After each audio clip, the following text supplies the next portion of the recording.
Assalamualaikum warahmatullahi wabarakatuh. Kami di sini ingin menjelaskan tentang ketimpangan sosial, penyebab perubahan sosial dalam globalisasi. Anggota kelompok kami yang pertama ada Anissa Nurrohma, Elysia Dwi Safira, Iklima Nurul Laila, dan Yuniar Siti Rahma. Kami dari 12 SOS 3. A. Ketimpangan global. Ketimpangan global merupakan ketidakadilan dalam sumber daya dan ekonomi antara negara maju dan negara berkembang. Negara maju lebih menggunakan sistem monopoli, sementara negara berkembang tidak. Menurut Paul Collier dalam bukunya yang berjudul The Bottom Billion, ia menjelaskan bahwa negara berkembang sering mengalami masalah berkurangnya sumber daya alam dengan cepat, pemerintahan yang tidak efektif, konflik internal berkepanjangan, perang, dan pembangunan ekonomi yang tidak maksimal. Ada juga contoh dari ketimpangan global. Yang pertama, perempuan Eritrea akan mengikatkan batu yang rata di atas perutnya untuk mengurangi rasa lapar. Yang kedua, masyarakat Mozambik memakan belalang. Ini merupakan gambar dari ketimpangan di Indonesia. Indikasi penyebab ketimpangan. Yang pertama, kebijakan sektoral. Kontribusi sektoral terhadap pertumbuhan ekonomi, booming komoditas harga barang, tambang meningkat. Yang kedua, pertumbuhan penduduk dan upah. Pertumbuhan penduduk ekonomi ke bawah relatif tinggi, kurangnya akses sumber daya produktif, dan perbedaan pendapatan. 3. Kebijakan tenaga kerja. Belum maksimalnya daya serap pasar tenaga kerja formal, kurangnya tenaga terampil. Yang keempat, akses pelayanan dasar dan kepemilikan, kesempatan memperoleh kepemilikan aset, dan perbedaan latar belakang hidup. Yang terakhir ada konektivitas, kurangnya akses masyarakat Indonesia bagian timur. B. Stratifikasi dalam sistem dunia. 1. Peninggalan kolonialisme. Kolonialisme yaitu pihak asing yang mempertahankan dominasi ekonomi, politik, dan budaya milik penduduk lokal. Kolonialisme menghilang setelah berakhirnya Perang Dunia I dan II. Dampak dari berakhirnya kolonialisme yaitu dunia cenderung semakin diurbankan. Secara bertahap, sistem dan struktur masyarakat berubah. Yang kedua, perusahaan multinasional. Perusahaan multinasional adalah organisasi komersial mempunyai bisnis di semua negara. Perusahaan ini memperdagangkan, menjual, membeli, dan memproduksi barang di seluruh dunia. Perusahaan ini membuat negara-negara berkembang semakin interdependen, mampu mengurangi terjadinya konflik antar negara. 3. Modernisasi. Mendorong negara-negara berkembang menjadi negara industri. Menurut teori modernisasi, dengan pendekatan fungsionalis, modernisasi dan pembangunan akan meningkatkan kehidupan di negara berkembang secara perlahan. C. Ketimpangan sosial di Indonesia. Ketimpangan sosial merupakan kegagalan dari konsep pembangunan yang berorientasi pertumbuhan.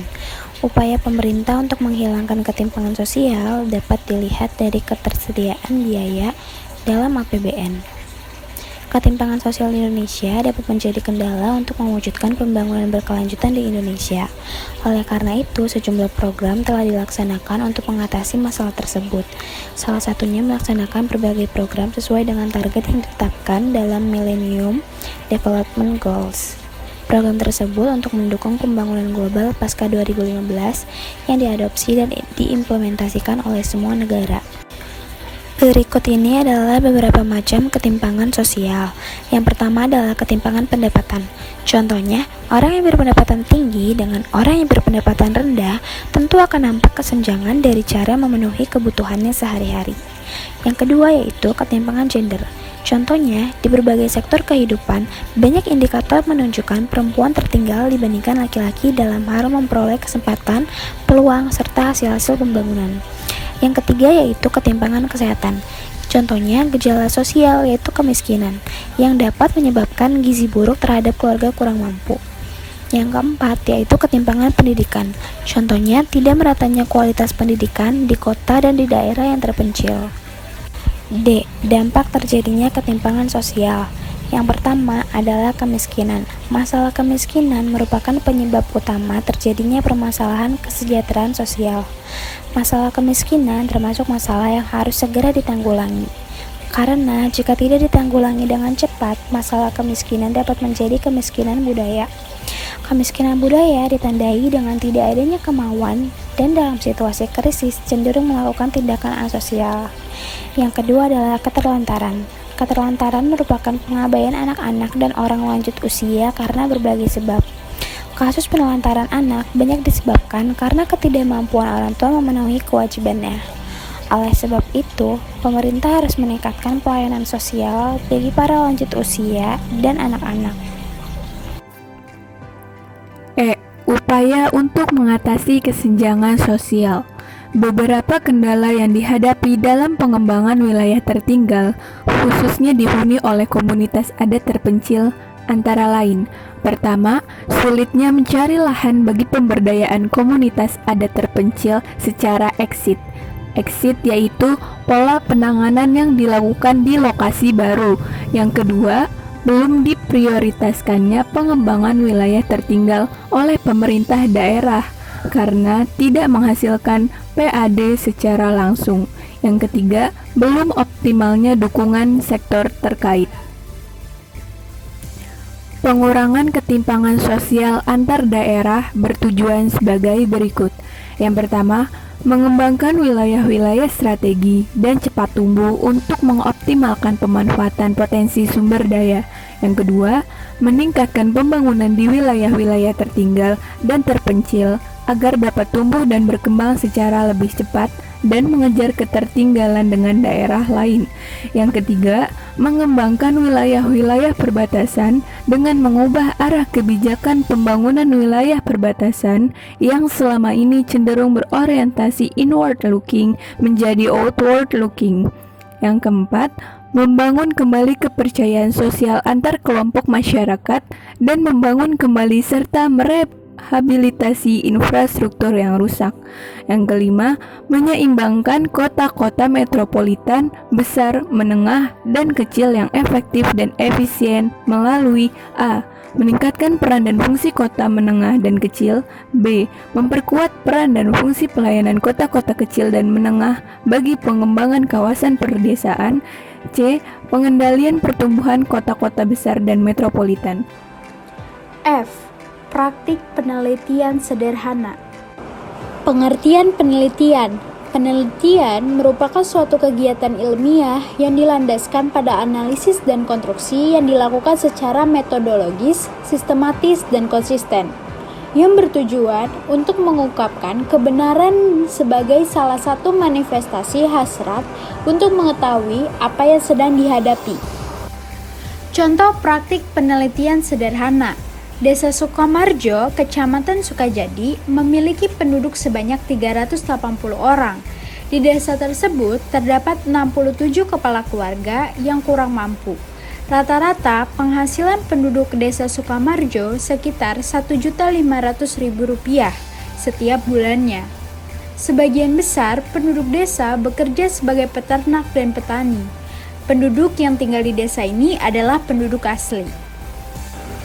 Permasalahan yang terjadi di desa Sukamarjo adalah kemiskinan, karena disebabkan oleh adanya berbagai faktor yang menghambat seseorang dalam mengakses peluang-peluang yang ada di sekitarnya. Secara umum, faktor-faktor penghambat tersebut dapat dikategorikan menjadi faktor internal dan faktor eksternal.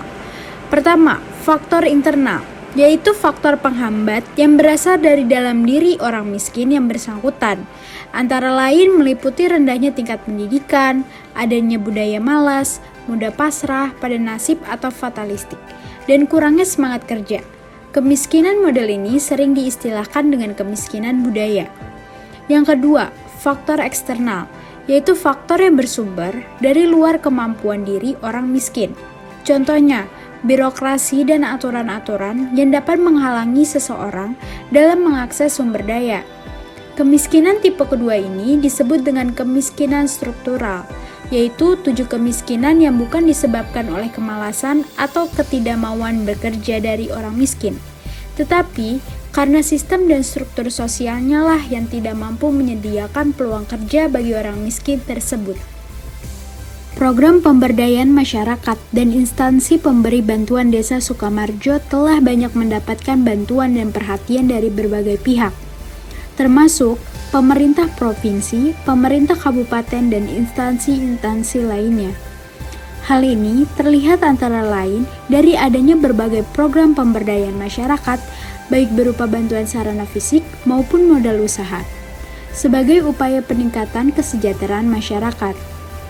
Akhir-akhir ini, Bank Indonesia bekerja sama dengan universitas sekitar telah meluncurkan program pemberdayaan ekonomi masyarakat melalui penyediaan modal usaha dan pendampingan atau pelatihan-pelatihan keterampilan berusaha untuk meningkatkan pendapatan masyarakat dan mengurangi angka kemiskinan di desa tersebut. Tercatat bahwa desa ini pada awal tahun 2000-an pernah mendapatkan bantuan 184 buah kloset jongkok dari pemerintah kabupaten melalui proyek P2KP atau Program Penanggulangan Kemiskinan di Perkotaan yang dilaksanakan oleh Dinas Pekerjaan Umum. Selanjutnya, pada tahun 2005 hingga 2007, pemerintah kabupaten melalui Dinas Peternakan juga meluncurkan program ternak sapi dengan mendistribusikan 120 ekor sapi untuk dipelihara oleh warga masyarakat Desa Sukamarjo dengan sistem gaduh atau bagi hasil. Setelah terjadi pemekaran wilayah pada tahun 2008, pelaksanaan program-program pemberdayaan ekonomi masyarakat di Desa Sukamarjo diambil alih atau dilanjutkan oleh pemerintah kabupaten. Selain pemerintah kabupaten, pemerintah provinsi pun juga menaruh perhatian kepada Desa Sukamarjo. Hal ini antara lain terbukti dari dilaksanakannya program pemanfaatan pekarangan oleh Balai Penelitian dan Pengembangan Pertanian atau BPPT.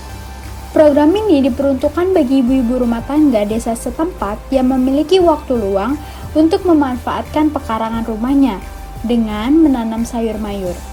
Dalam pelaksanaan program ini, pihak BPPT telah memberikan bantuan berupa bibit tanaman sayur mayur kepada ibu-ibu rumah tangga yang tergabung dalam kelompok usaha produksi sayuran.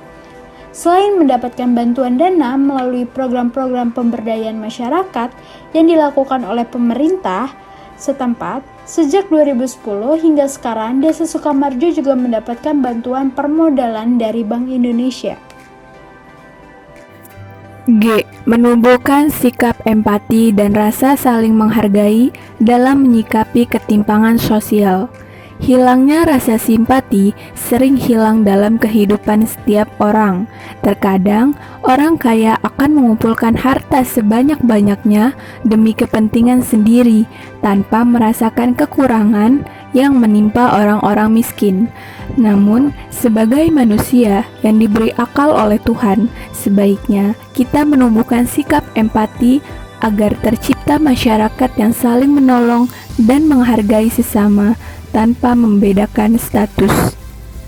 Sekian penjelasan dari kelompok kami, kurang lebihnya mohon maaf. Wassalamualaikum warahmatullahi wabarakatuh.